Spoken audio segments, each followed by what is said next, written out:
si j'ai bien compris, la problématique, c'est que Je voudrais savoir si c'est... vous êtes venu ici en vous posant la question, ce front citoyen, est-ce que c'est sérieux? Est-ce que ça va dans la bonne direction? Et ensuite, comment ça s'articule et comment est-ce qu'on va avancer? Sur la question de est-ce que c'est sérieux, en très peu de temps, je vais d'abord vous donner un premier élément, je crois, qui peut aider, un indice. Voilà.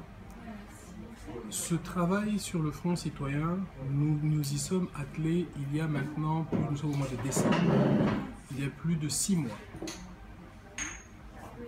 On n'a pas fait de publicité autour de ça. On n'a pas, on ne s'est pas battu le torse à ce sujet-là. Tobetitoloté, traduction littérale. Voilà, c'est ça. Et vous remarquerez que même le jour du lancement, on n'est pas été sur les toits à crier Philippe et Philippe et Philippe et Philippe. C'est pour indiquer que l'idée qui est là, c'est face à l'ampleur des enjeux, face à la lourdeur de la tâche, nous avons besoin d'être nombreux. C'est quelque chose qui est inscrit dans notre ADN à nous, Philippe, depuis le début. Et c'est une chose fondamentale qui est dans le front. Chaque personne dans le front doit être consciente du fait, doit être orgueilleuse. Parce que c'est comme les chrétiens. Elle doit considérer que même si j'entre aujourd'hui dans le front, je n'ai pas moins de droits que la personne que j'y ai trouvée qui est née avant. C'est-à-dire, on dit chez les chrétiens, celui qui est baptisé aujourd'hui n'est pas moins chrétien que Saint Paul ou Pierre. L'idée, c'est celle-là. Pourquoi? Parce que nous avons besoin de tout le monde. Quelle est l'idée? Il est aujourd'hui, si vous suivez bien ce qui se dit au pays, on en arrive à un point où les gens au pouvoir ont organisé une réalité alternative, avec un discours, un vocabulaire alternatif, où tout se justifie, où leur maintien au pouvoir se justifie. On vous parle de dialogue, on vous parle d'élections, on vous parle de budget, mais quand vous regardez, dialogue, ça veut dire venez pour que moi je reste, budget, ça veut dire le peu d'argent que je n'exécute pas d'ailleurs, tout le reste des dépenses n'est pas comptabilisé dans le budget, et puis on vous dit le budget ne suffit pas pour faire les élections. Quand on vous parle d'élections, on vous parle de toutes les élections, alors que la Constitution dit qu'il y a 2 élections qui sont prioritaires, les élections présidentielles et les élections législatives. Bref, il crée tout un monde comme ça, et on vous dit, si vous ne rentrez pas dans ce monde-là, dans ce vocabulaire-là, alors vous êtes contre la paix, alors vous êtes pour la guerre. Et on s'adresse à des gens qui sont des civils qui n'ont pas d'armes. Maintenant, vous avez donc ce pouvoir-là, avec ceux qui le suivent, qui tiennent cette logique-là. Pour pouvoir contrebalancer ça, il est absolument nécessaire que la nation congolaise, et on insiste sur ce mot, la nation congolaise tout entière se réunisse pour contrebalancer ça.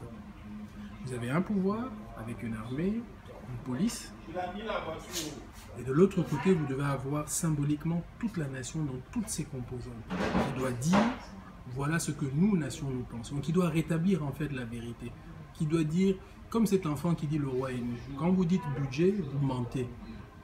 Parce que le budget dit, depuis plus de 5 ans, qu'il fallait faire une provision de 250 millions de dollars chaque année pour organiser les élections. Donc dire 4 ans, 5 ans après qu'on n'a pas l'argent, ça veut dire que vous mentez. Vous le faites exprès.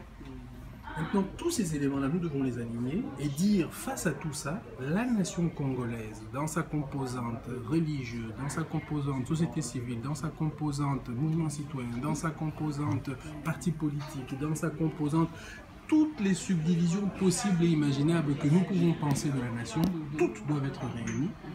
Et forte de cette légitimité-là, porter un discours différent et dire aux Congolais et au monde entier, ce qui se passe là, c'est une escroquerie. Ce qui se passe là, c'est détruire notre nation, et nous sommes contre ça, et nous voulons nous lever. Voilà l'idée. Le front citoyen, c'est ça. Maintenant, nous voulons quoi? Parce que l'idée, c'est que nous ne sommes pas une force de destruction. Ça, c'est très important, il faut avoir ça à l'esprit. Nous ne sommes pas une force de destruction, nous sommes une force positive. Nous voulons construire, nous voulons bâtir le Congo de demain. Donc, nous constituons le front citoyen, pas contre, mais pour. Nous constituons le front citoyen pour asseoir notre démocratie. Pour que notre démocratie soit assise, il faut que nous ayons des élections. nous ayons une élection libre, démocratique, transparente, dans les délais constitutionnels. Pour que notre démocratie soit assise, il faut que la règle constitutionnelle soit appliquée, notamment celle qui dispose que le président de la République dispose de 2 mandats et ensuite quitte. Pour nous, ce n'est pas une question d'individu, c'est une question de règles que nous nous sommes données. Des principes. Ce sont des principes, nous nous sommes mis d'accord sur des principes. Des gens, des Congolais, nous encore, on est ici en Europe, on a nos pulls, mais des Congolais ont marché sous la pluie pendant 2 jours pour aller voter. Il y a eu débat. Nous, on était à Kinshasa, il y avait des débats sur cette constitution. Oui et non, les gens se sont invectivés. Finalement, un consensus est arrivé. Plus de 85% des votants ont dit « nous prenons cette constitution ». Elle a ses défauts. Personne ne dit le contraire. Mais il y a un accord de la nation sur cette base-là. Après, il y a des mécanismes pour modifier ce qui est à modifier. Mais il y a des choses sur lesquelles nous avons dit on ne touche pas à ça, c'est sacré. Vous ne pouvez pas construire une nation si vous n'avez pas des choses sacrées. Donc ça, c'est sacré. Et ce que les Congolais de toutes les extractions demandent aujourd'hui, c'est que ces dispositions sacrées-là soient respectées. Les règles doivent être respectées pour que le Congo de demain puisse exister. Donc pour nous, ce n'est pas une question d'individu. Il se trouve qu'il y a un individu qui occupe la fonction, certes. Mais les règles doivent être respectées. Le combat du front, c'est celui-là. Nous voulons des élections, nous voulons que les règles soient respectées. Pour que ces élections puissent avoir lieu, il faut qu'un calendrier électoral soit publié. Alors nous avons dit dans le front un calendrier électoral consensuel. Certains commentateurs à Kinshasa disent oui, calendrier électoral consensuel, donc ils veulent que tout le monde s'entende avant, donc ils veulent qu'on parle. Non. Consensuel, ça veut dire calendrier électoral qui agrée à tout le monde. Et le calendrier électoral qui agrée à tout le monde, c'est le calendrier électoral qui est réaliste et qui se focalise sur les élections qui sont constitutionnellement obligatoires, à savoir élections présidentielles, élections législatives, nationales, provinciales, puisque de là, nous aurons un Sénat et des gouverneurs. Voilà nos exigences. Et nous disons, au 31 janvier au plus tard, la CENI, dont c'est le travail, doit faire ça. On veut nous dire, oui, mais il faut en parler ensemble, tout ça. Mais excusez-moi, mais il y a des gens dont c'est la compétence. Ils ont voulu avoir les responsabilités. Ils ont tout fait pour les avoir en 2011. Maintenant qu'ils les ont, qu'ils en soient dignes. Ce que la nation dit, vous voulez les responsabilités, mais il est de votre responsabilité de nous donner un calendrier. Il est de votre responsabilité de commencer au 10 février au plus tard les opérations électorales pour pouvoir respecter le délai constitutionnel. Maintenant, une fois ces exigences-là posées, s'il arrive qu'aux dates dites, ceux qui sont les responsables, soi-disant, se montrent incapables d'assumer leurs tâches, il faut à ce moment-là qu'on prenne acte de cette situation et qu'on tire les conclusions. Si vous n'êtes pas capable, vous allez devant les gens, vous dites, voilà, je ne suis pas capable, mais vous ne prétendez pas avant, oh non, parce que vous n'avez pas voulu qu'on en parle ensemble, mais quand tu as pris le pouvoir, tu ne vas pas demander si j'étais d'accord. Tu as pris le pouvoir, fais ce que tu as à faire. Si tu ne sais pas le faire, tu perds la légitimité. Et la nation, dans sa légitimité incarnée, c'est pour ça qu'il est essentiel. Toutes les personnes qui pensent au front, même celles qui ont des réserves, doivent se poser la question, quel est l'objectif? Incarner la nation dans sa légitimité. Et personne n'a dit que dans une nation, c'est forcément l'unanimité. Mais il y a des choses essentielles sur lesquelles on se met d'accord. Voilà. Ça, c'est pour le front. Maintenant, ce front a été, comme on dit, porté sur les fonds baptismaux. Il est né. Nous l'avons annoncé au public. Une déclaration réunit toutes les personnes qui ont réfléchi là-dessus. Et une charte est en cours de finalisation. Cette charte dispose des modalités de fonctionnement. Nous avons voulu quelque chose de très léger, de souple. L'idée, le principe, je vous donne juste les principes, les détails vont être publiés, mais les principes, c'est les principes de décentralisation, de souplesse, de réactivité.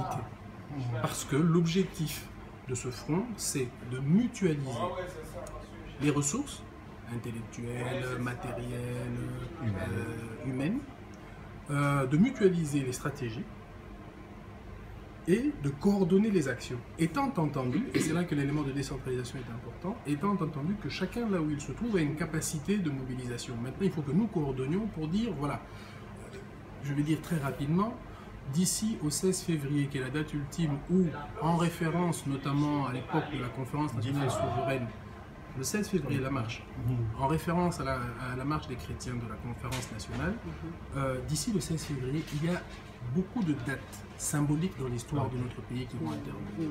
Déjà, aujourd'hui et le 31, nous avons Noël et le Nouvel An qui sont, pour les chrétiens, de nouvelles naissances. Il y a un symbole là derrière.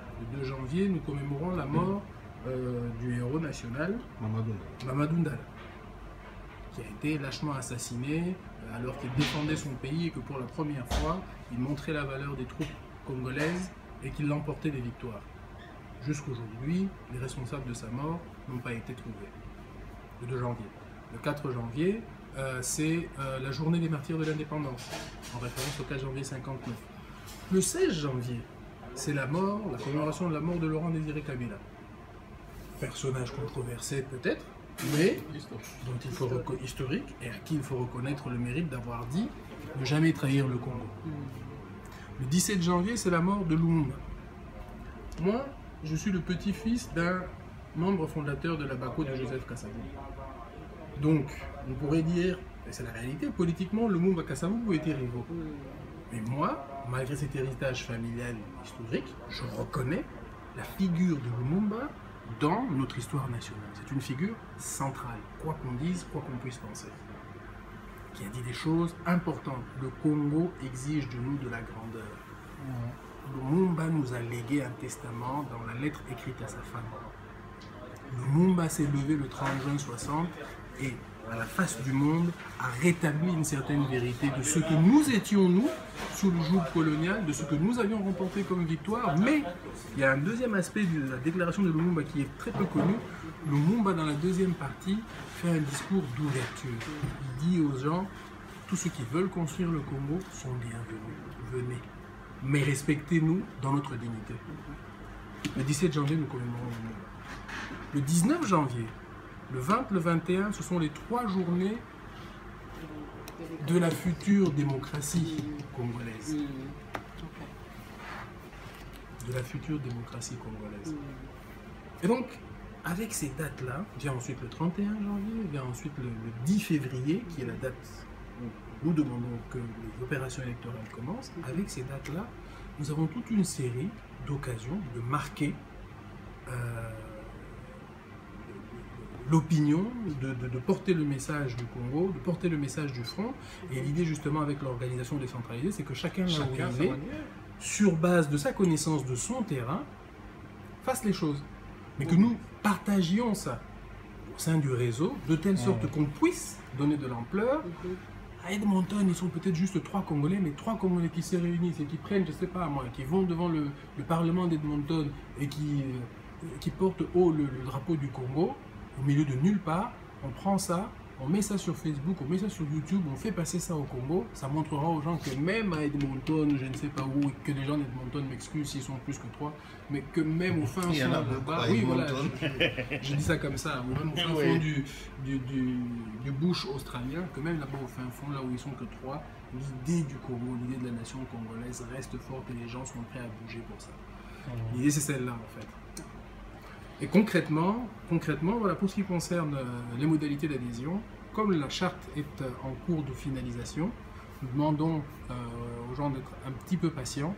Je crois que dans le courant de la semaine prochaine, les modalités d'adhésion vont être communiquées.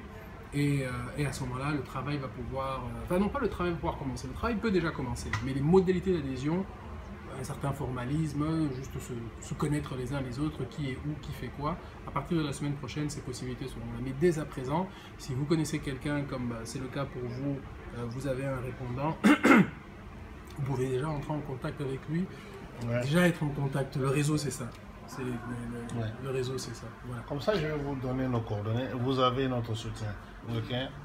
Je peux avoir votre participation. Vous avez le soutien de Kamoto Center. Et sa participation. Et sa participation. Voilà. Ça, pour nous, c'est important. La participation. Donc, nous avons officiellement la bouche du président de Kamoto Center. J'ai fait toute cette distance pour cela. Merci beaucoup. Je peux vous donner pas ça. Je vais avoir un stylo et puis leur donner. Vous avez la déclaration? Oui, c'est ça. Ah, ok, Je voulais juste, si vous avez un morceau de papier, je vais juste vous donner. Ouais, je peux avoir. Ouais. Moi j'ai des coordonnées, mais je préfère que ça se fasse. Ouais.